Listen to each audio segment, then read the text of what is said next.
안녕하세요. 소소한 행복으로 성공적인 인생 만들기 소행성인의 오리배입니다. 여러분 반갑습니다. 지금 추석 연휴죠? 추석 대명절 한가위 다 좋아하셔야 할 텐데 지금 코로나 때문에 다들 좋지만은 않으시겠죠? 어쨌든 이 한가위 명절 풍성한 한가위 되시고 여러분들 가정에 행복만 가득하시길 기원 드리겠습니다. 오늘은 소중하고 값진 경험들 그 마지막 시간 함께 하겠습니다. 저는 고등학교 2학년 때까지 여러가지 아르바이트를 했습니다. 이제 막상 3학년이 되다 보니까 이제 취업이 걱정이 되더라고요. 그래서 저는 아르바이트를 일단 접어두고 취업을 하기 위해서는 자격증들이 필요했어요. 보통 상업고등학교에서 자격증이라고 하면은 주산, 부기, 타자, 그리고 펜글씨가 필요했습니다. 그래야지 저희가 보통 상업고를 나와서는 그때 당시는 은행도 고등학교 나와서도 취업이 가능했기 때문에 제가 가장 가고 싶은 데가 은행이었어요. 그래서 저는 고등학교 2학년 겨울방학 때부터 이 자격증 따려고 학원을 열심히 다녔습니다. 먼저 주사는 제가 7살 때 태권도 학원을 다니면서 그 주산학원까지 같이 다녔어요. 그때 어머니 말로는 저는 기억은 잘 안 나는데 구구단을 혼자 외우면서 막 다녔다 그러더라고요. 어머니들은 다 그렇잖아요. 자기 자식은 다 천재라고 생각을 했죠. 그래서 주사는 제가 2급까지 땄어요. 그리고 부기는 3급, 타자도 3급, 그리고 펜글씨는 4급을 땄어요. 그때 타자를 땄던 게 많이 제 손에 익혔던지 지금도 컴퓨터 칠 때 이 타이핑 할 때 그렇게 어려움 없이 아마 재활할 때 배웠던 걸로 기억을 하고 있어요. 저는 이렇게 4가지 자격증을 땄어요. 그때 당시 상업고에서는 조기 취업이 가능했어요. 보통 여름방학 때 보통 조기 취업이 나갔거든요.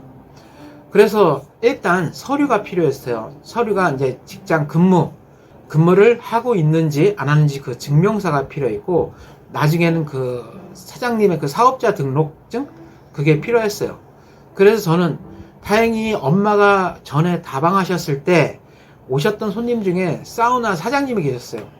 그래서 그분한테 부탁을 하셔서 제가 사우나로 첫 출근을 하게 됐어요. 사우나는 지금은 24시간 사우나가 많은데 지금 코로나 때문에 그게 없을지 모르지만은 그때는 24시간이 별로 없었습니다. 그래서 저는 보통 5시에 일어났어요. 5시에 일어나서 5시 반까지. 그 사우나까지는 한 10분에서 15분 걸어서, 거기도 이제 구로 디지털역에 있는 곳이기 때문에 제가 걸어서 항상 출근을 했거든요. 지금도 그렇지만 항상 저는 약속 시간보다 10분에서 20분 정도를 빨리 가는 편이에요. 그래서 저는 먼저 일찍 출근해서 사장님이 이제 시키는 대로 하나하나 배우기 시작했습니다. 상업고등학교를 나왔기 때문에 제가 하는 업무는 주로 격리 업무, 카운터였어요. 카운터에서 하는 일이 하루 종일 앉아서 뭐 계산하고 이게 아니에요. 그때 당시는 아마 지금도 거의 다 그럴 거예요. 카운터가 하는 일이 잡일이 많아요. 보통 손님들이 오면 키를 건네주고요. 그 다음에 타올, 면도기, 수건, 지금은 수건이 다 배치가 있는데 그때는 수건도 따로따로 줬었어요. 그래서 이런 걸 따로 건네주면서 돈을 직접 거래를 이렇게 주고받지는 하진 않고요. 돈은 맨 나중에 나가실 때 한꺼번에 계산을 해서 저희한테 줬습니다. 그래서 저는 그거를 대신 그때 당시에는 조그만 플라스틱 요만한 한 손톱만한 플라스틱 색깔이 다 틀려요. 그 색깔별로 어떤 거는 타올, 어떤 건 면도기, 또 어떤 건 음료수, 또 다른 건 이제 구두 닦는 분들은 구두 닦는 가격, 이런 플라스틱에 따라서 가격이 다 매겨졌거든요. 그거를 번호키 조금 이만한 판 안에 번호대로 이렇게 칸이 나눠져 있어요. 계란팔처럼 나눠져 있어갖고 거기다 몇 번에 뭐 했으면 뭐 하나 집어넣고 또 뭐 해서 또 하나 집어넣고 이런 식으로 계산을 하게 됩니다. 보통 제가 했던 일은 그런 카운터 보는 일하고요. 수건 정리, 그 다음에 그러니까 음료수 같은 거 채워놓거나 아니면 손님들이 가끔 구두를 닦고 가시는 분들이 계세요. 거기는 구두 닦는 분들이 따로 계시는데 그 사람들이 부재시에는 제가도 가끔가다 한번 연습 삼아 했어요. 그래서 제가 보통 구두 닦는 분한테 좀 배워서 했는데 곧잘 하게 되더라고요. 그래서 저는 이제 구두 닦는 것까지 몇 번 하니까 이게 부수입이 되더라고요. 그때 당시도. 이게 따로 계산이 되는 게 아니라 구두 닦는 분은 따로 계산을 하고 나머지 거기 수수료만 내게끔 그렇게 정산을 했습니다. 그런데 이 일을 하다 보니까 문제점이 하나 있어요. 매번 월급날 되면은 그때 당시 제가 초봉이 45에서 50만원 요 정도 받았어요. 이렇게 받는데 영업이 끝나면은 다음 사람한테 인계를 해줘야 되거든요. 저는 하루 종일 일을 하는 게 아니었기 때문에 반나절만 하는 거였기 때문에 다음 분한테 인계를 하기 전에 계산을 합니다. 오늘 나갔던 물건하고 그 다음에 채워넣었던 물건하고 비어있는 물건하고 이렇게 정리를 하다 보면 항상 비어요. 그래서 제가 처음에는 사장님이 처음이니까 그럴 수도 있다 그러면서 봐주셨는데 그 다음 달부터 되니까 계속 이게 틀리더라고요. 계산이. 그래서 어느 달은 심하면은 월급의 5분의 1이 그 돈으로 다 빠져나가더라고요. 근데 이 원인을 알고 나중에 이런 경우가 있었구나 했는데 그 원인이 뭐냐면은 어른이든 아이들이든 제가 잡일을 하다 보면은 카운터를 못 지킬 때가 있어요. 특히 아이들 같은 경우는 계산하는 개념이 없기 때문에 무조건 갖다 빼먹더라고요. 어른들도 그래요. 카운터 갖다 없으면 그냥 가서 가져가서 드세요. 그러다 보니까 계산이 당연히 안 맞을 수밖에 없죠. 근데 월급을 타러 이 사우나에 들어갔는데 월급이 자꾸 안 맞다 보니까 월급이 줄어들잖아요. 그러니까 이 일도 아니다. 그리고 가장 힘든 게 새벽 5시에 일어나는 게 가장 힘들었어요. 그래서 겸사겸사 이 일도 힘들다 그래갖고 이 일을 그만두고 바로 학교를 나가야 되거든요. 그래서 같은 학년 친구 중에서 어느 친구가 전화국을 다녔습니다. 그 친구한테 부탁을 해서 혹시 전화국에 자리 있냐 했더니 마침 있다고 그러더라고요. 그래서 운이 좋게 저는 그 친구도 제가 성실한 걸 아니까 소개를 시켜준 거죠.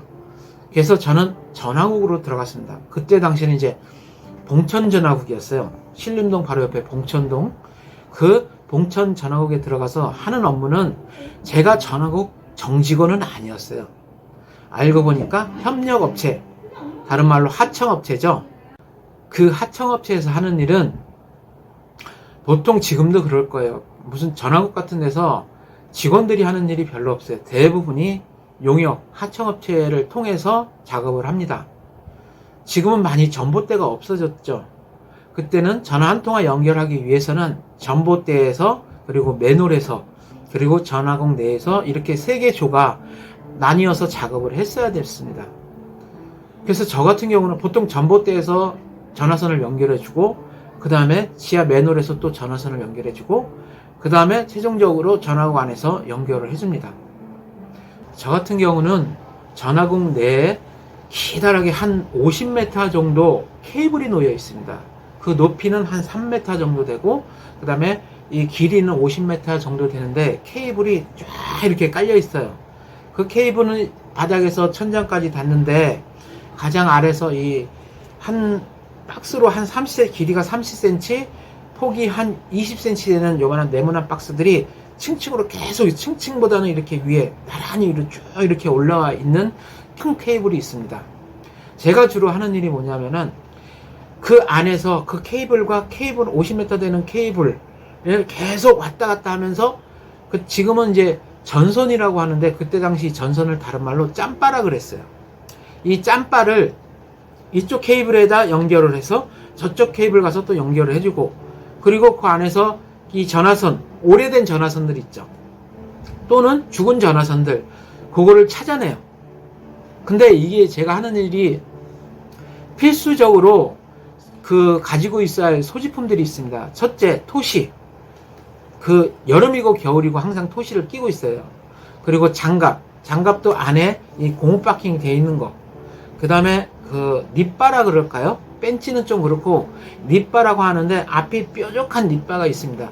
그거는 개인께 각자 가지고 있어야 되고요. 그 다음에 이 전선을 쏘는 총이 있어요. 이 총이 똑같이 방아쇠처럼 되는데 끝에가 조그만 동그랗게 빨대 같은 모양으로 쇠로 되는 게 한 요만큼, 한 10cm 정도 좀 나와 있는 게 있는데, 그 가운데 맨 끝에는 전선이 들어갈 수 있는 작은 구멍이 있고요. 그 밑에는 핀이 들어갈 수 있게끔 돼 있어요. 그래서 핀에 꽂아서 그 총을 쏘면은 그 전선이 말려가면서 이렇게 딱 고정이 시켜놓은 그런 총들이 있거든요. 그 네 가지가 필수적으로 갖고 있어야 돼요. 먼저 토시가 필요한 이유는 이 케이블하고 케이블 간격이 한 20cm 정도밖에 안 돼요. 이쪽 케이블에서 이쪽 케이블 같이. 그럼 그 안에 손을 집어넣어야 되는데, 이 손을 집어넣을 때 이 핀이 옆으로 계속 튀어나와 있거든요. 이 핀에 손이 닿으면은 전기가 찌릿찌릿 와요.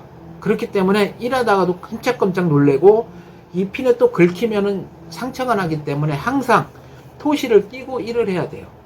그리고 제가 총으로 쏘는 이유는 전선을 이 립바로 끝에를 까요. 깐 다음에 그 총에다 낀 다음에 그 핀 쪽에다 놓고 쏴버리면은 이 전선이 연결이 돼요. 그 전선을 갖고 다른 편 케이블로 쭉 가서 또 그쪽에서 똑같은 일을 반복하면은 한 통화 연결되는데, 여기서 연결이 끝나는 게 아니라 전화국 밖 부스에 또 한 명이 헤드폰을 끼고 있습니다. 그러면 저희 같은 경우는 연결하는 일이 없는 경우는 거기서 전화기가 제대로 한 통화가 연결됐는지 확인하는 그런 날이 있어요, 따로. 그런 날은 사다리 한 천장까지 3m에서 4m 가까이 되니까 사다리가 그렇게 길다는 게 있습니다. 삼각형으로 된 사다리 있죠, 밑에 바퀴 달린 거.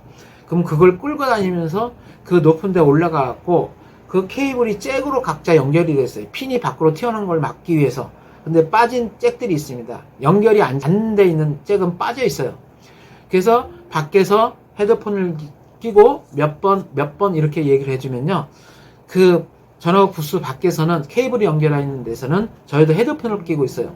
헤드폰을 끼고 헤드폰 끝에 이렇게 잭 같은 게 있는데 그게 핀에 딱 들어가게 돼 있어요. 그러면 그 블록을 하나 빼고 그 핀 안에다 이렇게 딱 꽂아요. 그러면 이게 거기서 하는 말이 이 헤드폰으로 들려요. 그럼 몇 번 이렇게 신호를 삑삑삑삑 이렇게 신호를 보내요. 그러면은 이게 살아있는 번호인지 죽은 번호인지 알아내는 그런 장치거든요. 그래서 그렇게 하다가 보통 근데 이 작업 자체가 바로 끝나는 게 아니에요. 한번 시작하면은 2시간에서 3시간 정도, 이 정도 걸려요. 그럼 얼마나 지루하겠어요. 계속 번호를 꽂았다 뺐다 하다 보면은 굉장히 피곤합니다. 피곤한데 그러면은 깜빡 졸아요. 그러면 안에서 정신 차려! 이런 소리가 헤드폰으로 들려요. 그럼 깜짝 놀라요. 그럼 사다리에서 떨어져요. 그래도 다행히 졸다가 떨어지니까 크게 다치지는 않더라고요. 근데 골절을 입은 적은 한 번도 없었는데 자꾸 떨어지니까 상처를 입게 되더라고요. 근데 어느 날 이제 일을 하다가, 이게 비가 오면은 작업을 잘 안 해요. 왜냐면 밖에서 작업을 못 하기 때문에 안에서도 작업을 쉽니다. 그런 날은 회식을 해요.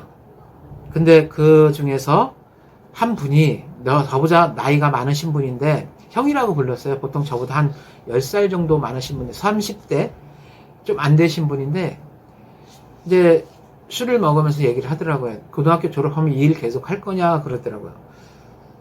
근데 저는 망설였어요. 이게 비전이 과연 이 일이 있을까라는 생각을 했는데, 마침 그분이 그렇게 물어보길래 아직은 잘 모르겠어요 이렇게 얘기했더니, 그분이 이걸 직업으로 하기에는 너무 힘들다. 너는 아직 젊으니까 이 일도 해봤으니까 다른 일도 한번 도전을 해봐라. 이 아저씨가, 형이 이 일을 하다 보니까 미래가 안 보이더라. 이런 얘기를 술김에 하셨던 것 같은데 제 귀에는 진심으로 들리더라고요.